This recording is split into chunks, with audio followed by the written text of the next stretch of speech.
On this week's road trip close to home, it's kids versus parents, and it's game on. Got you! Breaking road trip news. We have about 14 million objects in our collection. Dinosaurs are back in New Haven. We are doing a lot of work to bring all of these objects and specimens back to life. And we're off to a Jersey farm to cuddle with cows. I hope you're in the mood for some cuddles. This is Moo. He's a Jersey steer. We've had him here since he was born. He was born out behind the garage. Buckle up, because the road trip starts now.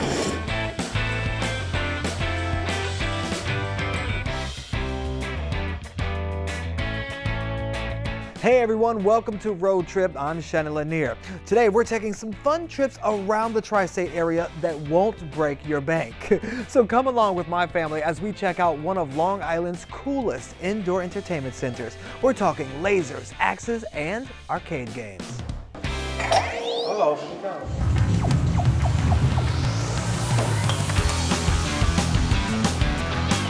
Looking for a year-round family fun activity? Check out Q-ZAR QX in Carle Place, New York. The main attraction, laser tag.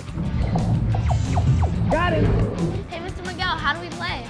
First, we're gonna watch a safety video, and then we're gonna split up into two teams. Can we do kids versus parents? Yeah. Absolutely. The kids will be in the green team, and the parents will be in the red team. So you'll have about 30 minutes to run around in our 5,000 square foot arena, and you're gonna be tagging each other to get as many points as you can. Are you guys ready? Yeah! Got you! That was awesome! Oh my gosh, that was so cool. We won! Yeah, we definitely won. We definitely won. Who won? We did! The kids won. Luckily, laser tag isn't the only game here. Q-ZAR also has arcade games with an unlimited playing option. If mom and dad need a more grown-up activity, they can go axe throwing. Woo-hoo! If all that gaming and winning makes you hungry, there's plenty of finger food options, plus drinks for kids and adults. John, can we go back and play some more games? Let's go! Yeah! I totally think we need a laser tag rematch. After a massive 4-year renovation, the Yale Peabody Museum in New Haven has reopened 14 million items that tell the story of Earth under one roof. What's also new, it's totally free. We want people to come in and see things that they've never seen before and ask questions. We are at the Yale Peabody Museum in New Haven. There's about 2,500 objects on display, and that's more than we've ever had. We have about 14 million objects in our collection. We are doing a lot of work to bring all of these objects and specimens back to life. One of the big features that stayed throughout the renovation is this gorgeous mural behind me.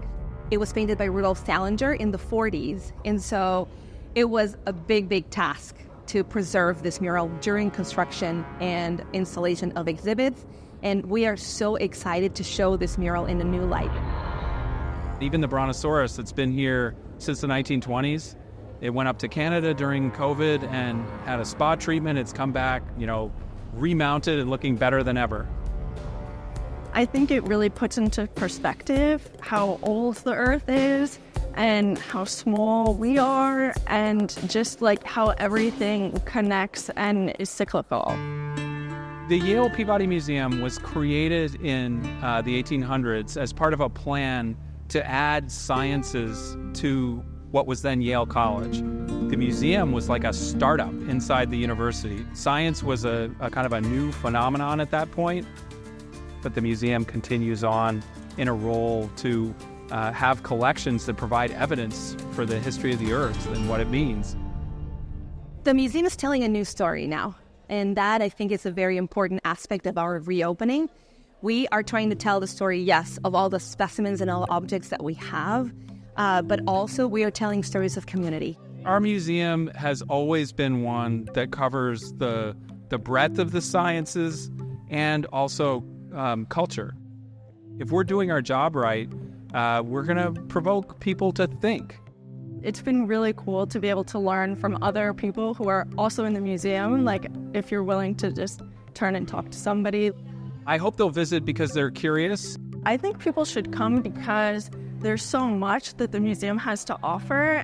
We want everybody to enjoy the Peabody, but thinking about the younger generations, there's things that little kids would love and there's things that big kids would love. it's going to be brand new to them. And so we really, really want to bring these younger generations to take it all in, enjoy the history of our Earth, and know that they also can make a change in their lives and in their lifetime on this Earth. Well, you can't beat that cool history at that price. Now, before you go to the Peabody, be sure to make your free, F-R-E-E, free reservation online in advance. All right, our next road trip is utterly unusual. We're off to a farm in Chesterfield where they offer cow cuddles. Yes, you heard me right, cow cuddles. And this week's road trip close to home, we're in Chesterfield with Moo. I hope you're in the mood for some cuddles.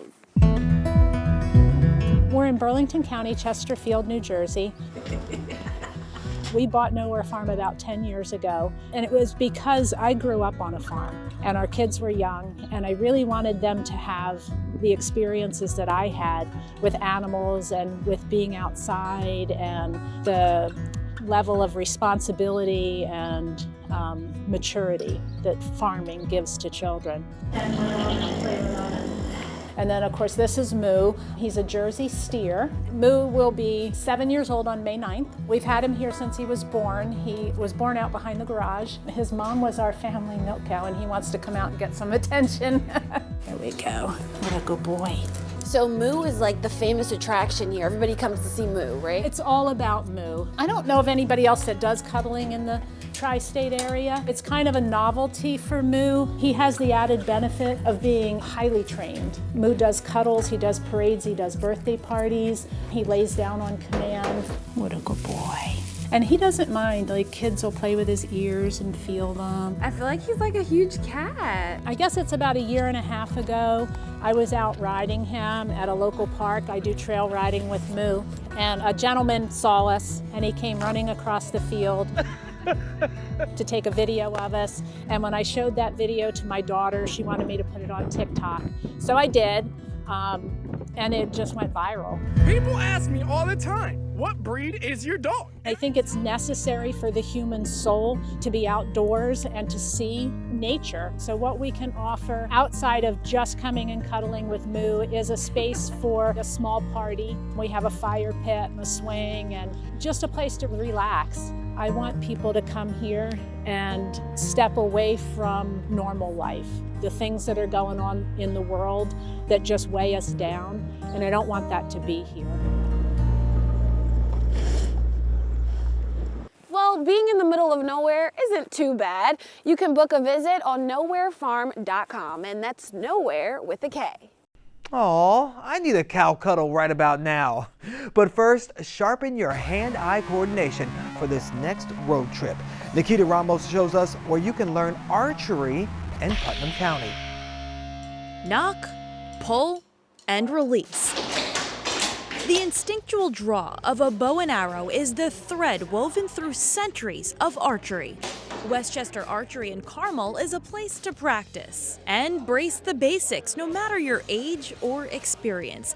Like Jack, who's been coming here for about 1 year now. I actually got a bullseye. After that, I was like, oh my gosh, this is so much fun. I want to continue doing this. If you continue trying, then you'll get good at it. And lessons at this family-owned business run about an hour to help you learn the lay of the land. Today is the first day I have ever touched a bow, but after a few minutes and a few tries with these instructors, they helped me nail these shots. Yeah, it's exciting to learn to shoot beyond what you may have thought you were capable of.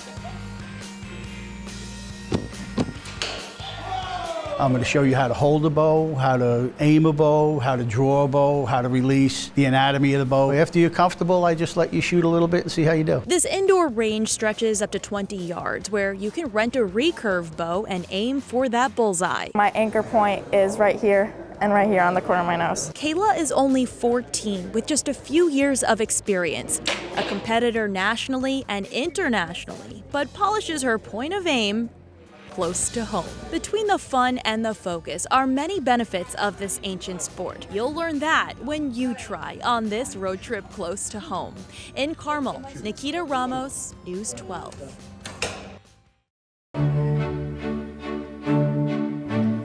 Cherry blossoms are in full bloom. The Brooklyn Botanical Garden boasts over 200 cherry trees that create a stunning canopy of blossoms. Mark your calendar for Hanami Nights, where they will bathe the cherry esplanade in lights. And there will be live performances, food vendors, and even Japanese cocktails. The limited event runs April 23rd through the 25th, so scan the QR code for tickets and information.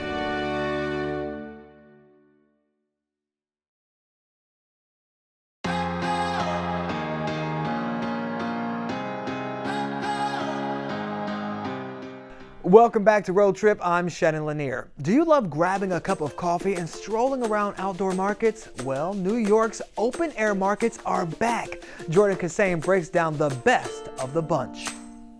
Shannon, spring is here, and while spring does bring showers, it also brings something else: the return of the Big Apple's famous outdoor markets. Whether you are looking for a tasty bite, a treasure, or a one-of-a-kind item, New York City's outdoor experiences have something for everyone. With locations all over the city, there's probably an outdoor flea or farmer's market not too far from you.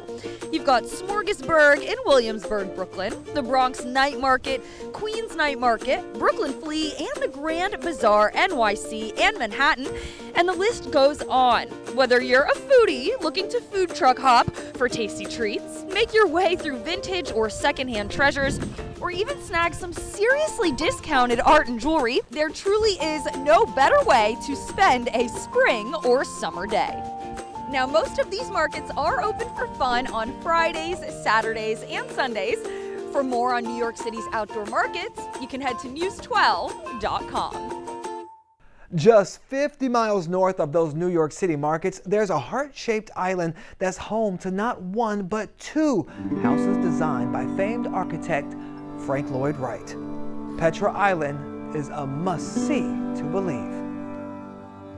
Welcome to the Massaro House, a masterpiece of famed architect Frank Lloyd Wright, and it's sitting on 11 acres right here on Petra Island, and it's smack dab in the middle of Lake Mahopac. Frank Lloyd Wright designed this home in 1949, and in 2008, it finally came to life thanks to Joe Massaro, the current owner of Petra Island, and the link to build this architectural wonder. Well, I live in this house every day, okay?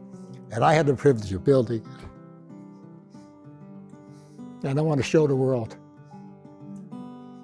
Every corner opens the space to this stunning home between the mahogany wood ceilings and pieces of the island jutting with character.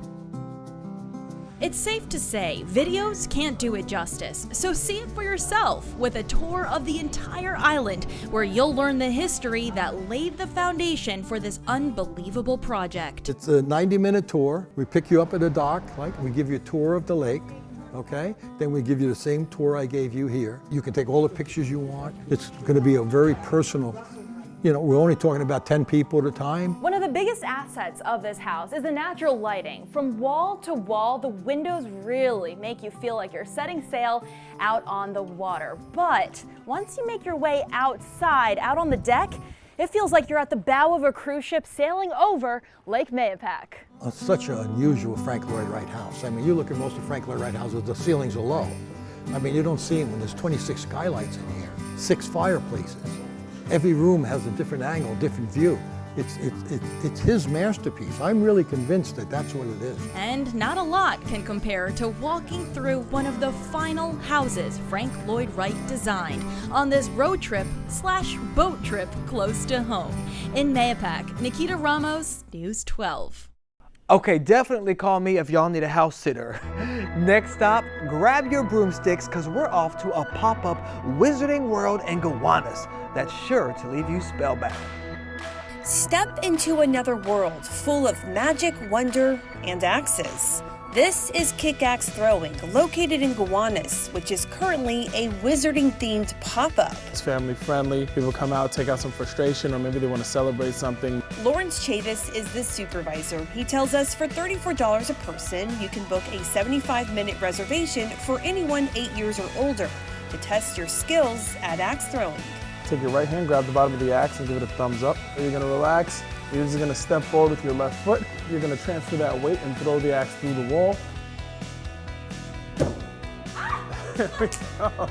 There we go. Good job. My first try. First try, got it. Nailed it. Wow. Beginner's luck, because I learned pretty quick. That's okay. This does take some skill. There we go. But with some practice, yeah, there we go.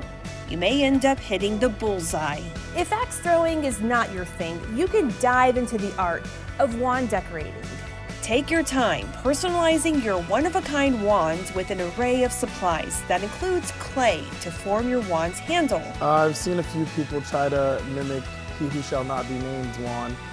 Those ones are not pretty good. But if you're not in the mood for crafts, you can also get excited about the drinks that are sure to transport you to the wizarding world. This one is a very typical Harry Potter butterbeer. This one is for children. It's non-alcoholic, but adults do tend to enjoy this a lot as well. There's also alcoholic drinks for the witches and wizards 21 and up. We do have a lounge that is a bunch of games. We have Giant Connect 4, Giant Jenga, we have Uno. As well as an array of tasty options to ward off hunger spells. We have our flatbread selection. We have 4 different types of flatbread. This one that you're looking at right now is our pepperoni flatbread. Kick-Axe is the ultimate hangout for families, friends, and those looking to find community. You're sure to have an excellent time on this road trip close to home. In Gowanus, I'm Nadia Galindo, News 12.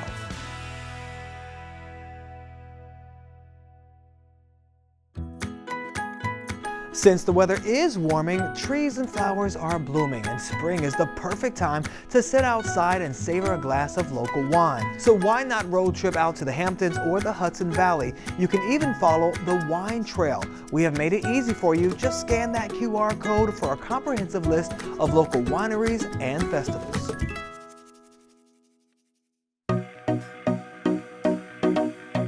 The iconic Rockefeller Rink is transforming into a playground for New Yorkers this summer.